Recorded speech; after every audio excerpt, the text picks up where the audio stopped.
Welcome to the Heroes of the Storm Deep Dive panel. Your panelists are Matt Cooper, Phill Gonzales, Richard Khoo, Brian Sousa, and Alex Sun.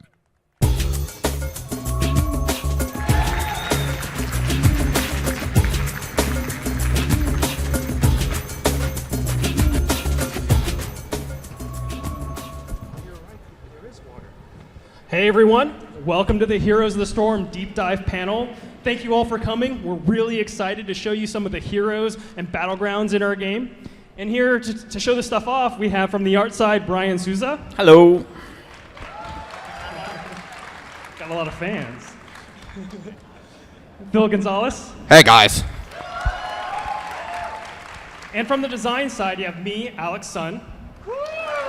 Thank you. Matt Cooper. Hey guys. And the man who's going to start us off, Richard Khoo. YOLO, BlizzCon. All right, so just by a quick show of hands, can you guys raise your hands if you've gotten a chance to play Heroes of the Storm? All right, that's awesome. So let me start with a little story. For the past 22 years, we as developers, like you players, have developed deep connection with our universes and all of the heroes. We've immersed ourselves with all the games, and we're really inspired by the work that we've done, not only as our own dev team, but by other dev teams. So we thought it would be cool to build a game that actually features all the heroes in Heroes of the Storm coming together in a big team brawler. You know, we're kind of like, you know, a kid in an ice cream store getting like the perfect ice cream sundae. You know, you got a scoop of chocolate, you got a scoop of vanilla, you got a scoop of, you know, you put a banana on top, whipped cream, a cherry on top, and then you slap a hamburger on that. You know what I mean? Like, we really wanted to give ourselves a lot of freedom to build sort of the game that we want. This creative freedom is really liberating, and any cool idea that we can think of, we want to try and jam-pack it into this game. So that's why you're going to see heroes like Arthas the Lich King fighting off with like Raynor, the Renegade Commander, and fighting the Lord of Terror, him/herself, Diablo. So with this basic premise in mind, with the universes colliding, the first question we had to ask was, well, where's this fighting taking place? And to answer that question, I'm going to hand it over to Phill. I'm going to talk now. So bringing these three universes together, the one thing that it creates is a ton of possibilities. And we thought, well, what do we want in the Nexus? And the immediate thing that comes to mind is many, many, many heroes. Using signature abilities, iconic heroes, and most of all, since it's a brawler, they need to be able to look like they belong together. So we're taking a little bit of each artistic style. We use the big, bold shapes and colors from World of Warcraft. We use that kind of attention to detail and that functionality from Diablo 3, and we spin it all together with the grittiness from StarCraft 2. That's the visual style we're going for in Heroes. So taking that into account, we're like, awesome, they look like they belong together. Where are we going to put these heroes? We thought, you know, we could put it in an established universe, something from World of Warcraft or maybe Sanctuary or even a place from StarCraft. But the more we thought about it, the more we wanted that creative freedom to just take it anywhere. Put the heroes and the players in a new place that they can experience for the first time and see iconic stuff and learn about a whole new game type. That was our goal. Brian's going to explain a little bit more about the steps we took. So yeah, you all know the heroes of Heroes of the Storm, but we wanted to give you something new. So we started thinking about where else could we go. We were all brought up with the works of Tolkien and George R.R. Martin and Robert Jordan, and of course playing Dungeons and Dragons. And so for us, fantasy is still a first love. But you know we already have a fantasy world. So how do we change this? Well, with King's Crest, we went in a more classical, neutral setting. This is the kind of thing you would see in a storybook like Cinderella or Sleeping Beauty. And with these concepts, we've decided to make it a, you know, more pretty world, more beautiful, more green, luscious. And see, these are, sorry, these are some of those concepts as you'll see them in the games. But we just don't always rush to final artwork. We have to decide, will it work in this battleground? How will it feel to play around all of this medieval setting? And so we make these mock-ups. And this really helps us come up with new ideas and sell the ones we have. For instance, these doodads are not just aesthetic. These are actual gameplay objectives, such as the towers and the stone dragon. The stone dragon was one of our first concepts, And it actually made it into the final game. And this is it as it animates when your town is preparing for battle.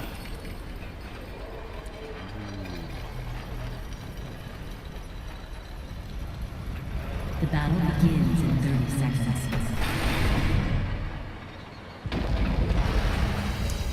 Next is a flyover of the gardens as you'll see it. We themed this Dragonshire. And we wanted a really clean, beautiful place to kill your enemies in.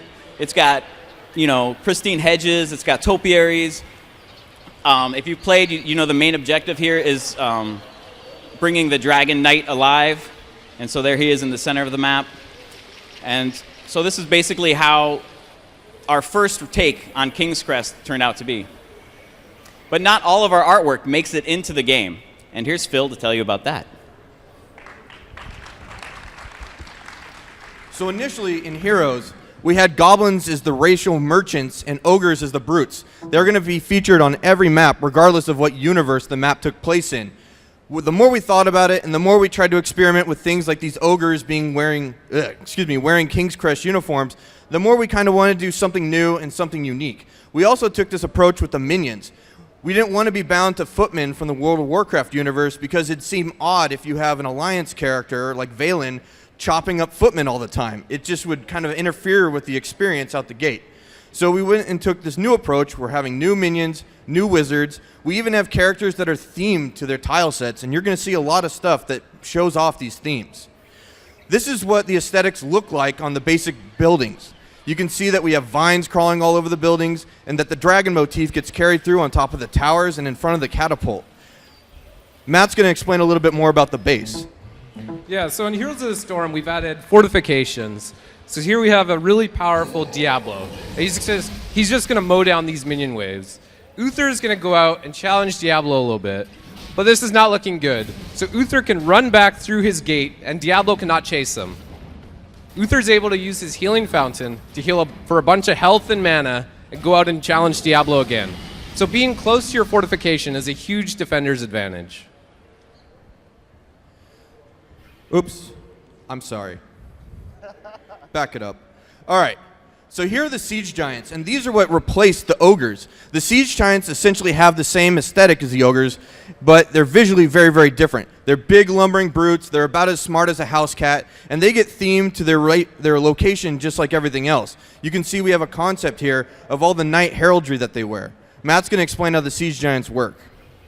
So Siege Giants are a standard mercenary we have across all battlegrounds. The Siege Giants are something that, when you capture them, they'll be in awe of your strength and they'll actually join your forces. They're pretty easy to capture. We see Myrddin clear them up pretty quickly. And now they're going to actually join Myrddin's forces. They have long-range attacks, so they're great at killing forts early on.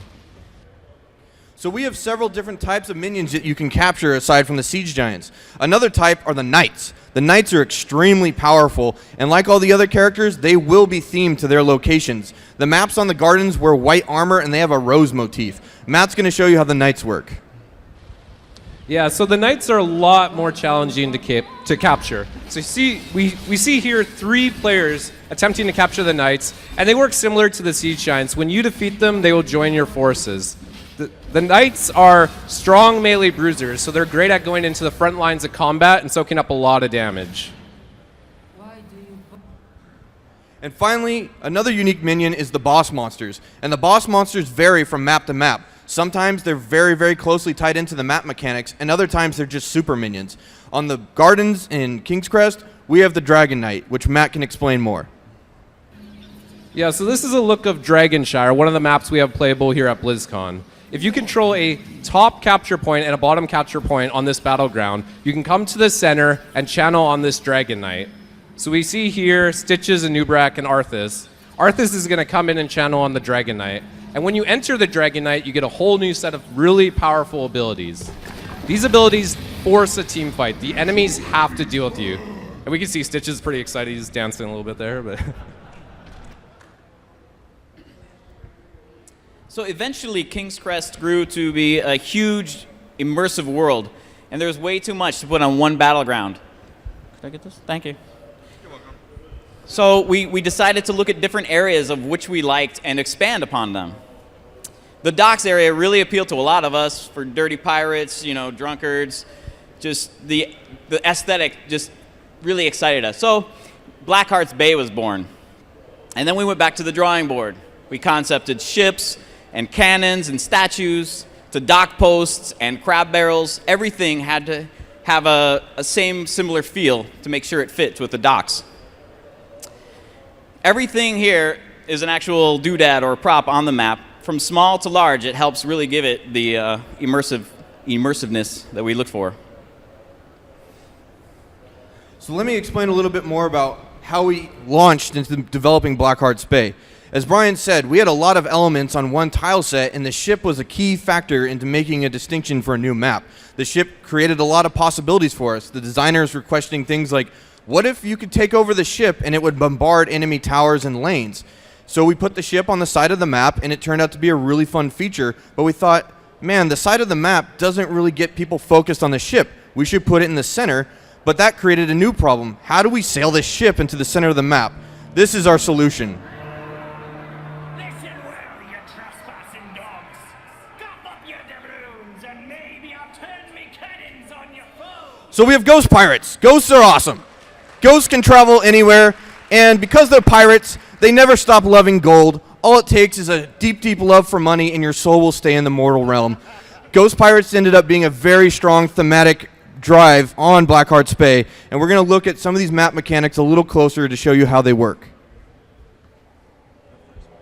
But Zeus is going to talk. I'm sorry. I'm sorry. So this is a flyover of what we have for Blackheart's Bay right now.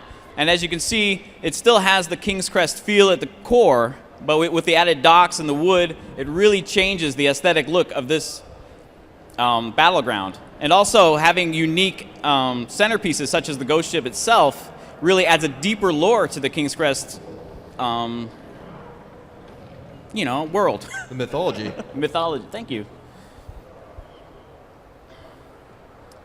Would you like to talk? So now we have this really cool fantasy of ghost pirates and Blackheart's Bay. So we wanted to design a mechanic that ties the fantasy together and gets players to interact with Blackheart himself. To that end, as we all know, pirates love treasure. I hear in certain other worlds that, pirates have been known to parlay for extra gold, if you get my drift, So anyway, we're going to have treasure spawn throughout the map, and players are going to collect it. Once they've collected enough treasure, they need to actually go and turn it into Blackheart himself. However, there's only one Blackheart on the map, so when players are actually going to turn in Blackheart, they have to be very careful, because if you're killed, you actually drop all your treasure, allowing the enemy players to scoop up all your treasure and claim it for their own. Here we see Illidan taking out one of the many pirate mercs that appear on Blackheart's Bay. These guys are very easy to kill, and they serve as a constant source of doubloons for the players. Another source are these chests. As you see here, they actually spawn in the middle of the lanes, and they're a little bit more contested. Illidan and Tassadar need to put in a little bit more effort to get all of the treasure out of this chest, but as you can see, it's a lot more than normal. So whenever these spawn, you need to go and get them. As I mentioned before, when you go turn in the treasure to Blackheart, you got to be careful, because when you have enough treasure, it's almost like you become the quarterback. The entire team wants to protect you, make sure you can safely deliver the payload to Blackheart. But the enemy team, they want to sack the crap out of you and steal all the treasure for themselves. So here we see a treasure-filled Abathur crawl into Blackheart. Unbeknownst to him, Scumbag Diablo and Scumbag Nova come out and gank him. Oh man, that's so many coins. Now Diablo and Nova have all of the treasure, and this villainous duo can actually go and turn it in and claim Blackheart for himself. But good guy Tassadar and good guy Illidan come in and reclaim the treasure for themselves. A lot of this chaos and drama we think is really exciting. With the treasure changing hands a lot, players need to think on the fly, figure out who has the most treasure, who can they protect, how many treasures have each team turned in. And so here we see Tassadar actually turning in the treasure, and he's going to actually win Blackheart's favor for a short period of time. Blackheart's ship will bombard the enemy from the center of the map. As you can see, the cannons will fire. Boom, boom, boom. All right. So then across the map, you can see the cannonballs land and hit enemy forts from anywhere on the map, doing terrible, terrible damage. During this time, like the damage cannot be prevented. The enemy team just has to take it. And during this time, the players that have actually summoned Blackheart should regroup, should start thinking about how to gather more treasure, or think about turning in to Blackheart any coins that they have left over from the last time they turned in. And that's Blackheart's Bay. So here's a closer look at the theme on all the buildings and the base stuff in Blackheart's Bay. You can see the towers and walls are dock themed, and we have a hippocampus capping the towers and the other base armaments of the catapult. We also themed out the siege giants. Instead of throwing rocks, they shoot cannons. We love doing this stuff. It makes it way more immersive. Yeah, and the siege giants are the same mercenaries we talked about earlier. They work in the same way. So here we see Gazlo laying down some turrets and attacking these siege giants, and when he defeats them, they're going to join his forces. His buddy ETC can jump in with his global ability, finish off the siege giants, and they cower, and now they're going to join their forces and make a push. So that's a lot of fun to take something and always change it thematically for each map. Here are what the knights look like on this map. They have a really, really strong nautical theme. They might not even be people. There's tentacles coming out of their helmets. They're some kind of weird Octodad kind of guys. Anyways, they still take coordination to kill, and they have huge anchors and stuff to beat the heck out of your enemies once they join your side. Next, we're going to take a look at the boss monster on Blackheart's Bay. Yeah, so this is the Grave Golem, and he's kind of like a really big knight. You need your whole team to defeat him. So here we have a group of 5 players coming in, and they're going to fight the Grave Golem. And he has some WoW-style boss powers where you have to try and dodge them for maximum efficiency. Similar to our other mercenaries, when you capture him, he will join your forces, and he kind of forces a team fight as the enemy players have to come deal with him. So Cursed Hollow... Oh. No, not you. Artist time. I'm Nick. Whoops. So we weren't finished with King's Crest just yet. We wanted to see what the outlying countryside might look like. Out here, where the King's Law was barely a whisper, the Raven Lord set up his domain. And of course, more concepts were drawn up. Most of these we focused on, like the fall harvest and a huge raven motif. The colors themselves give this whole map, this whole battleground, a different feel. It's very spooky, it's very somber, and of course, perfect place for the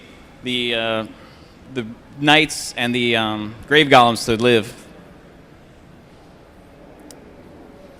This map also has a unique objective to it, and Khoo here will be talking about that. But I'm going to pass that privilege over to my buddy Matt. Knew it. So now I'm actually going to talk about Cursed Hollow. So with Cursed Hollow, we wanted to create a battleground that encouraged early team fights. We wanted to pull players out of lanes early on, but we didn't want to keep them out of lanes for too long. So we came up with this idea of tributes. And when a tribute spawns, it spawns in a random location on the battleground. And players have to come out and channel on this tribute to collect it. And if you gather 3 tributes, you give your team a map-wide power play. The enemy minions are significantly weaker, and their forts don't even fight back. And of course, as I mentioned, because these tributes spawn in random locations, there's different strategy depending on where they spawn. So if they spawn near a friendly watchtower, you might not have to send your whole team to fight over it. But if it spawns deep in enemy territory, you might have to give it up or do a big team push to try and secure it. So this is a pretty standard 3-on-2 in the bottom lane on Cursed Hollow. We see players are kind of skirmishing, but a tribute is going to spawn soon. So players are going to have to leave the lanes. Now the tribute is spawning pretty close to this lane, so it kind of makes sense that all 5 of these players are going to go contest this tribute. But we're also having Stitches come in from another lane to try and help out his team. So as the tribute spawns in, a player has to channel on the tribute to collect it. But you can't just ninja the tribute. You actually have to control the area because damage prevents the channel. So we see the team fight's going to continue, and it looks like the red team has kind of pushed them back, and they're going to attempt to channel on the tribute again. But channeling on the tribute actually takes quite a while. So the blue team's able to come back in and force the fight. And we'll notice not all 10 players are fighting at this tribute. There are still players in other parts of the battleground pushing lanes or taking objectives. And it looks like Tyrael and Tassadar were able to clean up. Tassadar is now going to channel on the tribute, and Tyrael is actually going to stay nearby Tassadar to make sure that they're actually able to secure this tribute and no more team fighting occurs. So when you gather 3 tributes, that's when you actually summon the curse. So this team with Uther have 2 tributes right now, and Uther is going to collect the 3rd tribute. Now, Uther is traditionally a pretty low damage hero. He can't normally kill minions or structures too quickly, but because of the curse, his damage is basically amplified against the minions and structures. So we see with a single Holy Radiance, he's just able to annihilate the minion wave. And we're cheating a little bit here. The structures would not normally die that quickly, but they don't fight back. And Stitches is outnumbered. He's against a level 95 Uther, so he goes down pretty quickly. And we see here the towers don't actually shoot back at Uther because of the curse. So the enemy team is basically forced to fight fires all over the map. So let's take a look one more time at this creative freedom I've been talking about. Once again, we've applied the Ravenlord aesthetics to everything on the map, like the front of the catapults and towers having Raven motifs, and the walls and towers being kind of more decrepit and crumbly and wrought iron.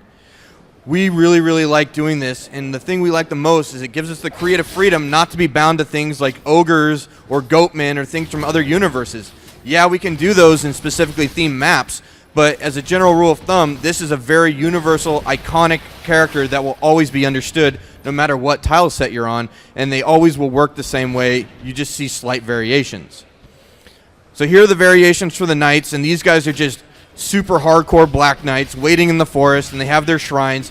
But because they're iconic and we always know what they look like, we know we're going to need teamwork to defeat them, and that once they're defeated, they'll join our forces and be a really awesome pushing power.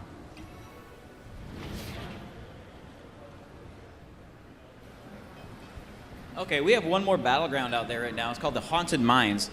And this one takes heavily from the Cursed Hollow tile set, so you'll see a lot of similar things. But we also themed it for the mines themselves, so we created mine tracks and the mines and just smaller details, and it really gives this battleground a different feel. But the main difference for this battleground is the mines themselves. All right, so the idea behind the Haunted Mines Battleground is that we wanted to create a competitive dungeon where players are actually racing against PvE mobs to construct this grave golem that you sort of see in this loading screen. You know, it's a race for the skulls, and players have to figure out how they're going to divide their team to collect skulls versus fighting the enemy team who's also trying to collect skulls too. You know, when we first decided to make this map, like, I thought we were kind of crazy. I was like, guys, are we actually going to make a multi-layered map on a single battleground that has 2 different tile sets and whatever? And heck, I was proven wrong. And this is kind of an example where if you push the... Whoa. Hello? Oh, okay. When you really push the tech, art, and design, you create an experience like no other that's really unique and extremely exciting. So here you see Raynor, Kerrigan, and Zagara. They're just laning normally. They're fighting off the minions, but soon the Ravenlord is going to call and say that the Haunted Mines are open. So when the Haunted Mines open, you just need to right-click on the mine shaft to go down below. And you can kind of see some of our cool tech in action. You can actually see Kerrigan and Zagara appear below. And as Raynor actually right-clicks on this shaft, he's going to be teleported into the mines. Now, the mines are big, dark, and scary, and there's a lot of paths. As I was saying earlier, players have two main strategies: spread out or stick together. When you spread out, you can actually cover more ground. You can see you can kill these skeletons pretty fast and collect a lot of skulls. But the advantage of sticking together is that you're much stronger if an enemy team comes and fights you. Obviously, if the enemy team kills you, they're going to be able to claim all the skulls for themselves. There are certain heroes that are better at clearing out skulls, and there's certain heroes that are better at fighting heroes. At the end of every Haunted Mines, there's actually a grave golem, and he actually has a significant number of skulls. So oftentimes players are going to be seen fighting this guy at the same time. It takes some time to actually kill as well. Here you see Kerrigan actually fighting the grave golem herself. Now, Kerrigan's a really strong 1v1 hero, so she could actually probably take it out. But because she's by herself, and the enemy team sort of senses blood, Anubarak and Tyrande are actually going to come in and kill Kerrigan before she's able to get all the skulls. I think if Kerrigan could mulligan this, I think she would bring more allies. You know what I'm saying? So once all the skulls have been collected, a grave golem will actually spawn in the player's base. Now, the first time that you finish this event, they'll respawn there so that players can actually hearth back and start to figure out, like, are we going to push with the grave golem, or are we going to defend against the enemy? The Grave Golem is really powerful, and he'll actually ignore minions and heroes and just honey badger down and destroy the enemy forts. However, as I was saying, the number of skulls that you collect is really important because it directly affects how strong the Grave Golems are here. So while this Grave Golem did some damage, he's actually going to die. But if you have a lot of skulls, your Grave Golem gets big and mighty. As you can see here, you can see the artist went kind of crazy with this. He's got like rock armor, skull, blue things. I don't know. It's just know that he's awesome and he's more powerful than the other Grave Golem. And so here we have Kerrigan, Zagara, they're actually pushing with the Grave Golem, and that's really, really important because the next time when the Grave Golem respawns, he'll respawn from the last place that he died. It further incentivizes the players to push with their stronger Grave Golem, and it forces the enemy team to defend against the Grave Golem because, like I said, he's just going to keep honey badgering down these lanes, and he just doesn't care. He's just going to destroy that enemy palace. If he's left unchecked, he'll just end the game. Oh, yeah. Oh, wait. So you've seen how the artists and designers work together to create these games. I did. But I wanted. This is some design art for us. But I wanted to show you a quick video of exactly from start to finish how we would actually populate a battleground. This is just a concept, and it won't be anything you see in the game. I made this exclusively for BlizzCon. So, So here we go. We start with a blank map. This is sped up a little bit. And we paint down the textures. As you can see, I laid out different areas of what I saw on the original ideas. After I have the textures down, I start placing all of the props and doodads. And with our editor, we have choice of hundreds or thousands of doodads that we have made. And we can place them anywhere we want. We can rotate them in any direction. We can scale them up or down. We can tint their colors if we want to make different looking trees.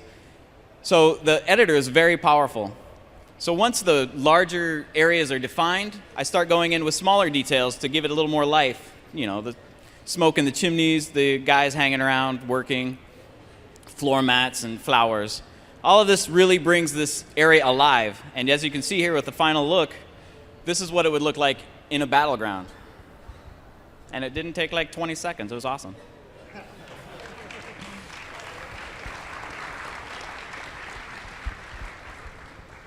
So we've talked a little bit about how we design our battlegrounds. Let's go into a little bit of detail on how we design our heroes. So you may have heard this from other panels, and this is one of the core design philosophy values that we actually follow. What is the fantasy? And for Heroes of the Storm, it couldn't be more important. What is the fantasy really speaks to, when you think about playing these heroes, what do you imagine them doing? What is the universe that they're in actually like? What kind of powers have they used in the games? What kind of cinematics have you seen them do things? Like when I look at Raynor, I think about how he's a Terran in a Marine suit, and he uses a big gun, and he calls in Banshees and Hyperions. When you look at Arthas, you see him summoning Sindragosa. He's got a legion of undead. All this cool stuff. An extension of that idea is what makes this character unique. Just like how all of our fantasies for the heroes are unique, we want their playstyles to be very different. So when you look at Kerrigan, I think about how her wings give her a really unique sort of silhouette. I also think about how vicious she was in the Heart of the Swarm cinematics and how she just tears people apart.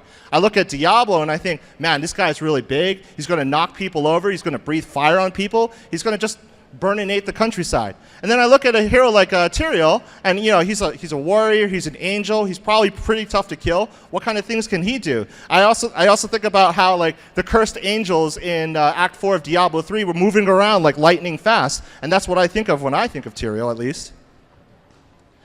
The next question we ask, who is this hero for? How difficult are these heroes? So on the left side we have Raynor, and he's intended to be a beginner hero. He's actually going to be our main hero for the tutorial. He's a very warm and inspiring kind of guy. I bet, I would like to have a drink with him, share a couple stories. He's a pretty chill dude. And then on the right side, we have this monstrosity, Gene Weaver, Abathur. And, he's kind of his kit is meant for experts of these kind of genre. We always like to say that our game is easy to learn, difficult to master, but Abathur is actually extremely difficult to learn, extremely difficult to master. A lot of his abilities are strategic. His basic ability, Symbiote, is map wide, and he's got to spend his whole time scanning around the map and really supporting his allies. The final thing we think of is what's the hero's role on the battlefield. So on the left, you see Vala, and her playstyle is designed after the Demon Hunter in Diablo 3. She's going to vault in and out of combat aggressively and do a lot of damage to her enemies with her bow attacks. And then on the right, we have a hero like Tyrael. Tyrael is a warrior, and he's really hard to kill. He soaks in a lot of damage, and he slowly wears down his enemies. In addition, as part of his fantasy kit, he's a protectorate. He will actually use abilities that will defend his allies. So I'm going to talk a little bit more about the fantasy behind our heroes and kick off some of these closer looks. We're going to start with Stitches, and Stitches is one of the oldest heroes we have in Heroes. We started off with him a long time ago because there's so many cool little factors. He's got asymmetry all over the place. His limbs aren't even the same length on either side. Lots of animation possibilities, lots of effect possibilities. And here's a look at the iterations we did getting him into the game. So the Undead Abomination originally showed up in Warcraft 3, and it had a ton of personality. It was very iconic, and it naturally made the transition into WoW, which is where Stitches comes from. He stalks Darkshire. He was a really cool quest objective, and we thought he's a perfect candidate to get put into Heroes. This was the first version of the model that we saw 2 years ago, and as we've continued development, we have upgraded almost all the art that you saw back then. This is what he looks like now. We've put a lot of energy and effort into making much better animations, much better effects, and overall improving every hero you're going to see.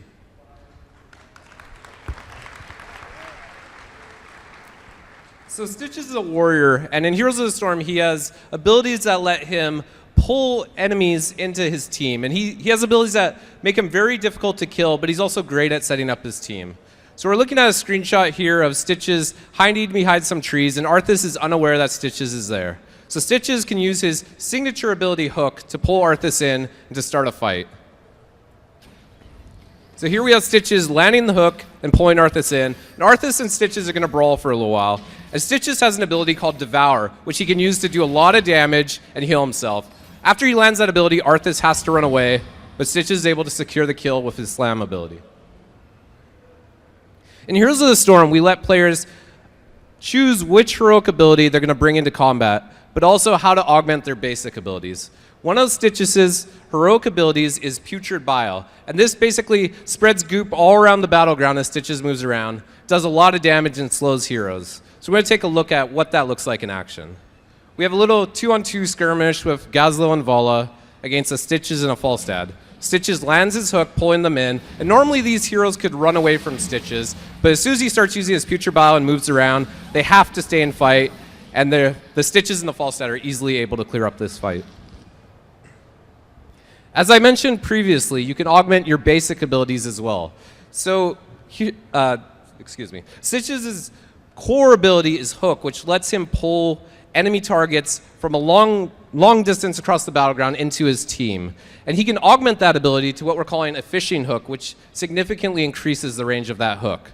So we'll see what that difference is. So the blue Stitches has now upgraded that hook ability, and we can see just how much further that goes. So you can basically choose these different talents and customize your playstyle. And now players from both forces now have to change up how they play to counter against this new ability.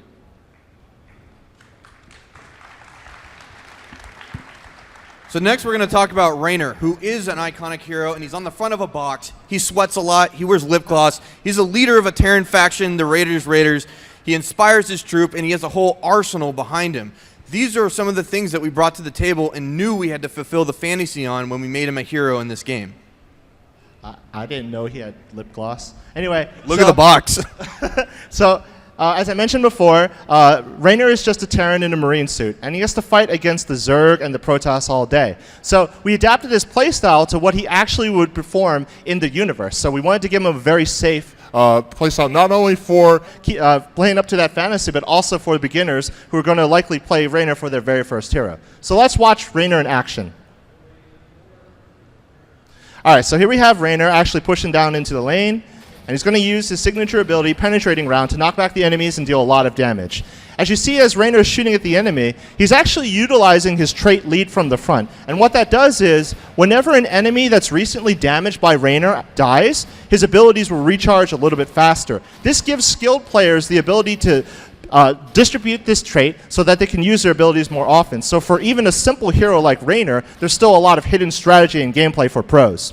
Here we have Arthas and Illidan trying to gank Raynor, and he uses his Penetrate around once and twice to keep himself safe.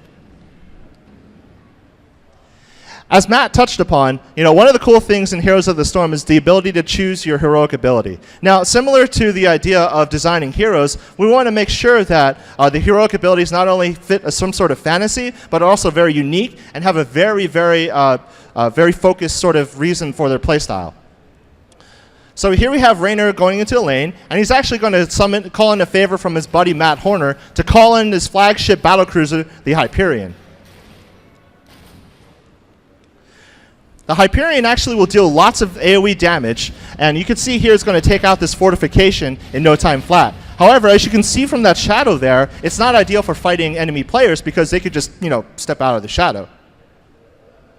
On the flip side, Raynor can summon in a pair of Banshees, and this gives Raynor the ability to duel with enemy heroes all of a sudden. He becomes a very powerful duelist, so these Banshees will come in and start pew-pewing the enemy. So here we have Raynor just minding his own business. Arthur comes in and tries to kill him.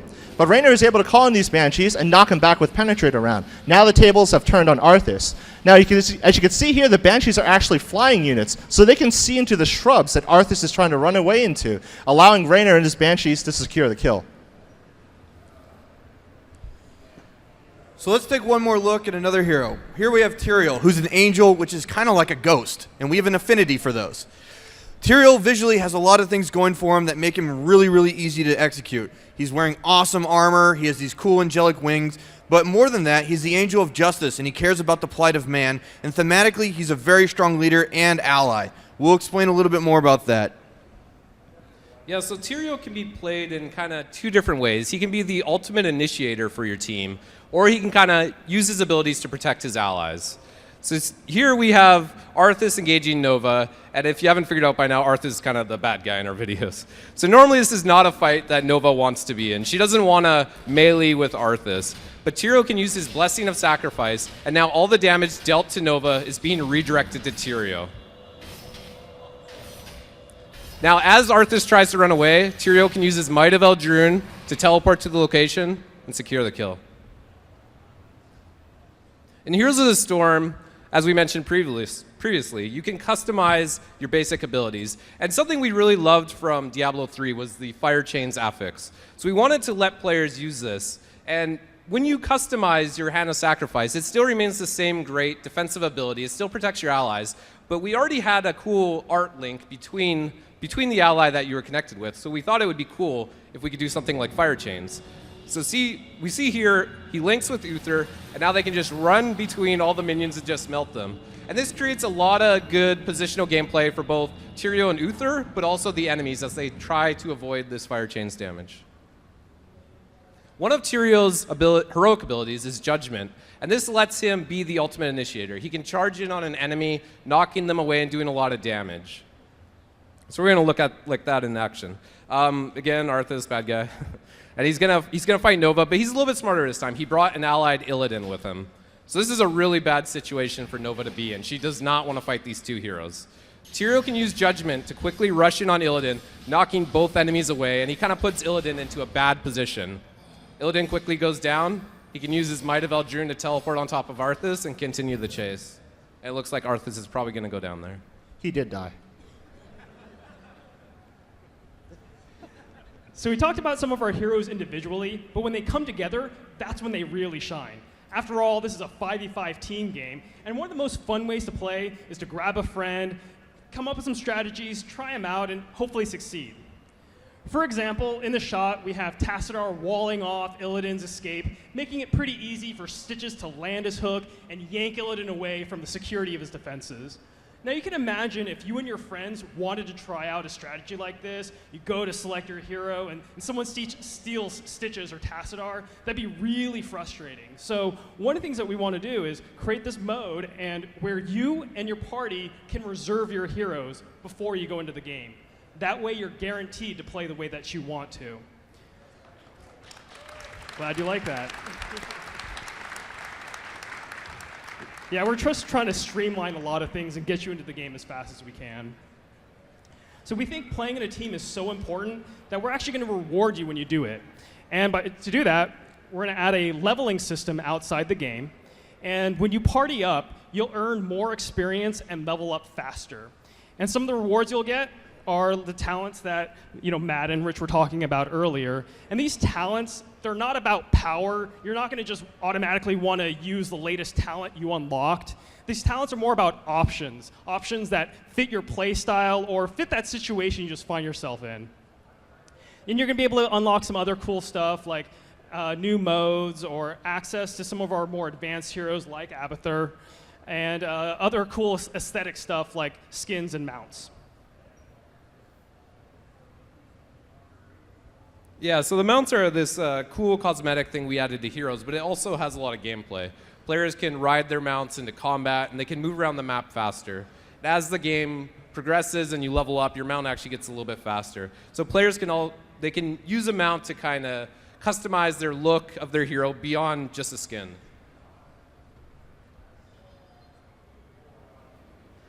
This is an awesome Terran mount that I love.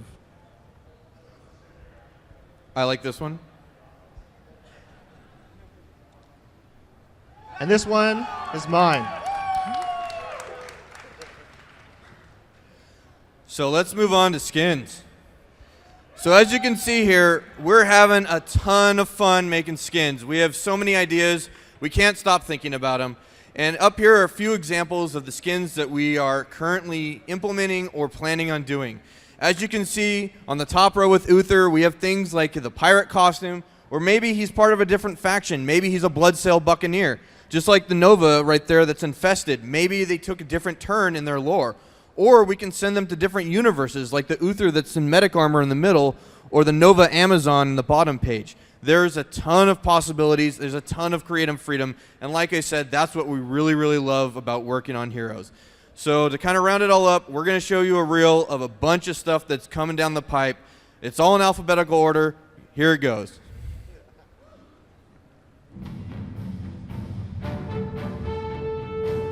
While the video plays, if you guys want to line up for some questions, we'll be happy to take them. And after the questions are done, please stick around. We have a live match. You'll be able to cheer on Matt and Khoo and some of the other designers as they play. And we have our own Dustin the Rock Browder commentating as well, so you don't want to miss it.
That's my favorite.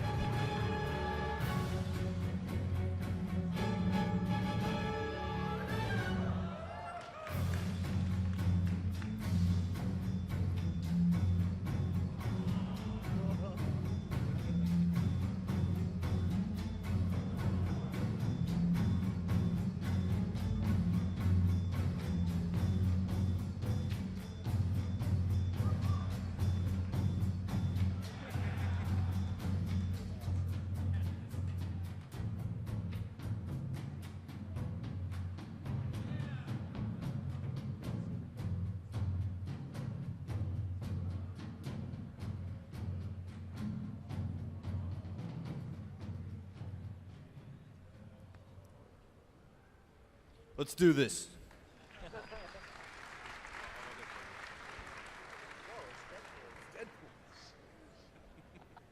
I can't see. All right, my question is, are we going to have like skins or anything from as far back as the Lost Vikings or mounts from Rock and Roll Racers? I can't hear too well, but were you asking if we're going to have Rock and Roll Racing and Lost Vikings characters? Yeah, mounts and or skins. Yes, we are. It's going to Can I happen. get a skin? Can Deadpool get a skin? What's that? Can Deadpool get a skin? I can't hear. Thank you very much. Sorry, could. Thank you. You happened to mention goblin merchants as an idea, but you didn't elaborate on that. And I wanted to know what ideas you have for items and perhaps a gold system. Well, the Goblin Merchant used to be something that we had on every map when items were still around. But as the design guys are going to explain, the item system isn't necessarily there, so we don't need the Goblin Merchant anymore. But he can talk to the item side of it. So we actually have swapped out the item system for the talent system that you see in game. You know, at the end of the day, you have to figure out like what's right for the game, and we swapped out the idea of farming gold and going back to base and getting your item didn't really match up with like sort of the fast-paced games that we were trying to go for and making a lot of battlefield decisions, and so that's why we have our talents, and that's why you can choose them out in the field, and we think that there's a lot of customization options within the talents themselves.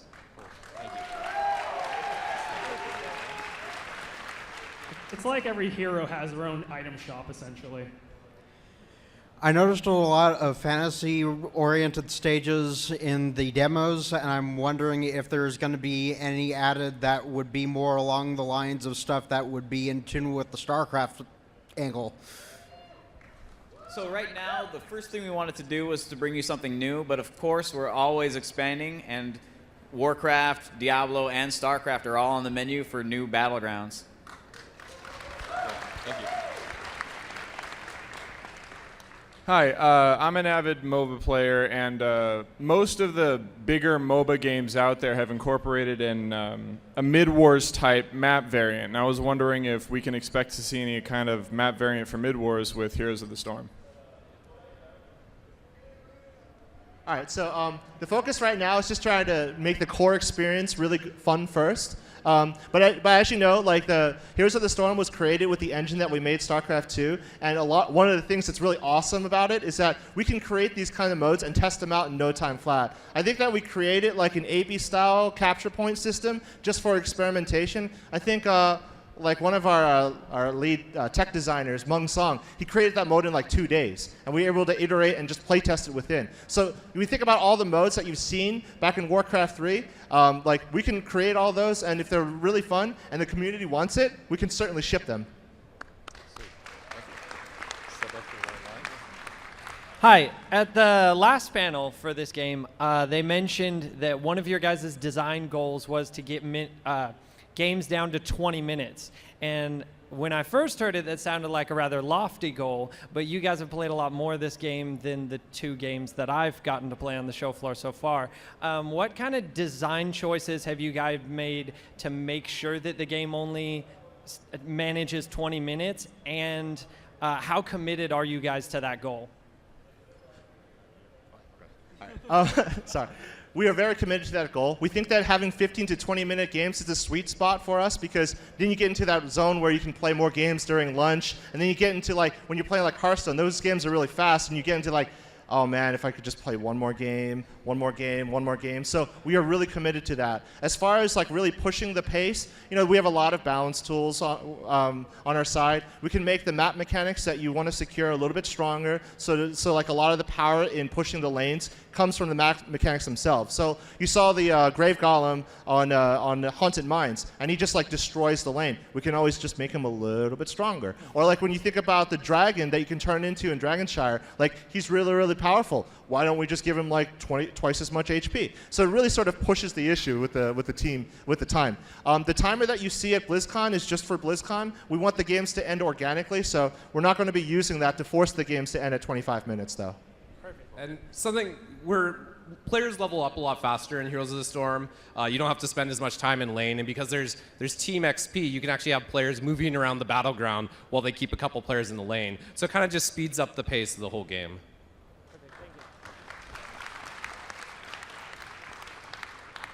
I had a question about Abathur's ultimate, Final Evolution. I'm curious how you see it fitting into the rest of his kit and why it seems like that's his only choice for an ultimate. So the reason why the reason why Abathur only has one heroic ability right now is because we thought that, like, for BlizzCon, being able to control any other hero on the battlefield and being able to use their heroic abilities was enough to sort of show, like, how committed we are to making him sort of like a really team player. You can imagine, like, when really skilled players are coordinating their teams, they're going to think, so if we have 2 Kerrigans, we can actually double up on Summon Ultralisk, and then we can just, like, bash the team in. We actually do have designs for Abathur for his second heroic ability, but we just haven't implemented it yet. So we do have plans for more. And how does his current ability fit more into like the kit and the other abilities that he has? Like, where's the synergy there?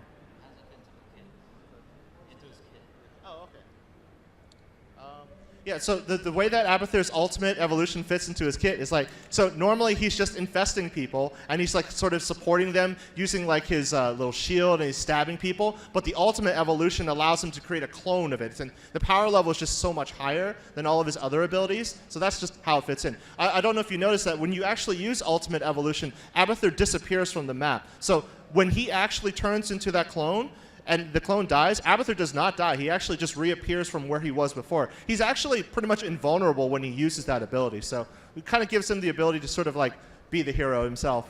Thank you. Cool. Hey. All right. First of all, thank you for making like an awesome game. I've had a lot of fun playing it. Second of all, you've incorporated a lot of the awesome heroes that all the universes have, like Arthas, so on and so forth. Also the Barbarian from Diablo 3, which isn't like a hero per se, but something that players play. How about units like the Hydralisk or all of the other units that are in the Warcraft and Starcraft universe, which does not have like a big hero per se, but is a very loved unit? We do have plans for stuff like that. We have characters that are just characters that are appealing to us, like the Warcraft 3 Necromancer, and it's like, well, we could call it Kel'Thuzad, and there's tons of stuff we're exploring like that. Obviously, Kel'Thuzad is also a Lich, but we definitely key in on those things, and we've talked about Dryads and all sorts of other stuff, and we'll put them where they feel appropriate as long as the design guys have a role for them. We work very tightly on that stuff. Yeah, and Siege Tank's one of our favorite characters from the StarCraft universe. So we actually, in our internal builds, we have a Siege Tank hero.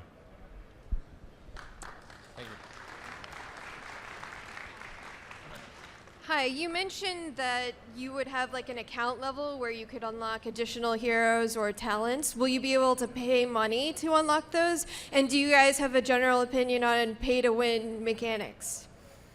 So we have the out-of-game progression system, and there's actually 2 components of it. One of it is that player level, and yes, you will be able to unlock some talents and some the ability to purchase some heroes. We also have the gold system, so when you play, you'll earn gold as well, and you'll be able to spend that gold to purchase heroes, talents. You won't be able to buy like power with real money necessarily. It's not like if you give us $20 and obviously you're going to win every single game. You get the options through playing the game and progressing in your player level. And some of the skins, the aesthetics, those will be, you purchase them with real money, and some of those you have to unlock through the progression system as well. Hi. So I had a lot of fun seeing Diablo play with his Flame Blast ability. Now, I know you were talking a lot about having their iconic abilities, and as anyone who's played Diablo 2 and died many, many times to Diablo will attest, his Flame Blast is actually more of a lightning attack. I don't know if you were planning to change that or make it a different skin or anything like that.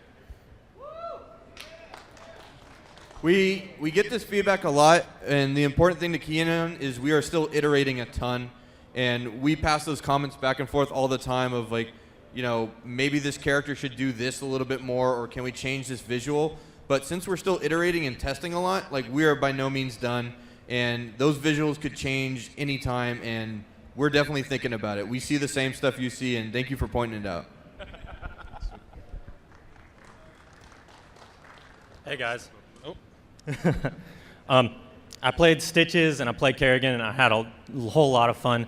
But I noticed you guys touched on how easy it was for you to make new maps. And I was wondering if that decision sort of factored into deciding not to go with the classic Aeon of Strife map. Or like what led to the decision to just absolutely not go with that map? So we feel that having multiple battlegrounds with different mechanics that change the way that you play is actually a key feature for us. Pushing like just all right into the middle and ignoring the map mechanics is certainly a viable strategy. But like when you think about like playing this game and comparing it to others, we've changed so much. So I think players are going to have to get used to the battlegrounds themselves. Yeah, internally we've played a lot of different maps, and the ones with the map objectives really are the ones that we had the most fun playing. If you happen not to like that type of map, we do have a great engine that that you can create your own maps. So if you don't want a map with map objectives, use the editor. You'll not be able to do the ship necessarily. We do want to allow you to do it at some point, but you can create a map without any map objectives and just have something you're more used to.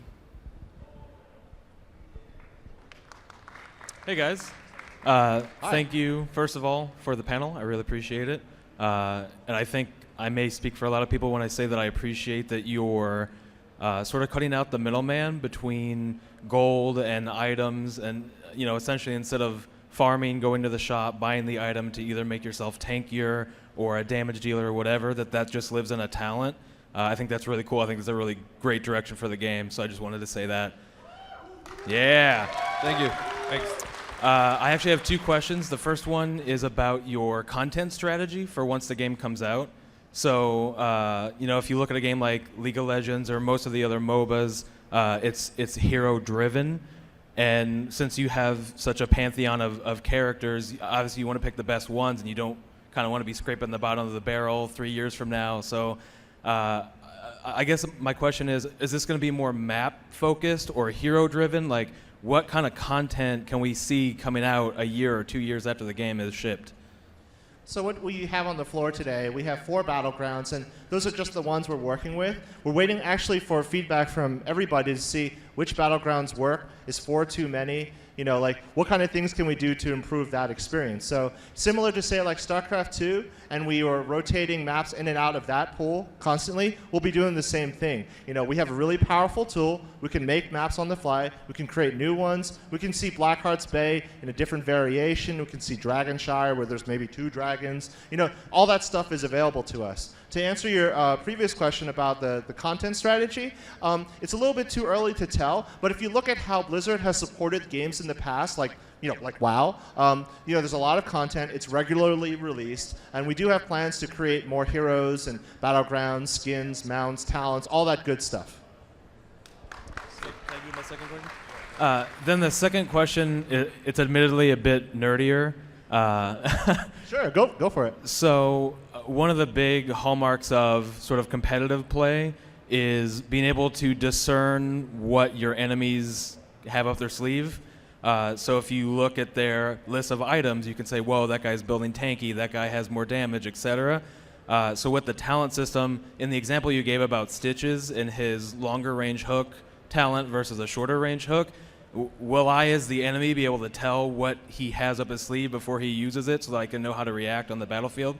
Of course. So this is only an alpha version of the game. We actually don't have all the UI elements in. It all sort of came in really hot at the last moment. But we actually have plans for a new feature called the strategic map, which actually takes the mini map and kind of zooms it out a little bit more. And so you can get a lot more information. And there we can add a lot of information for each of the enemy heroes, what kind of talents they've chosen, et cetera, et cetera.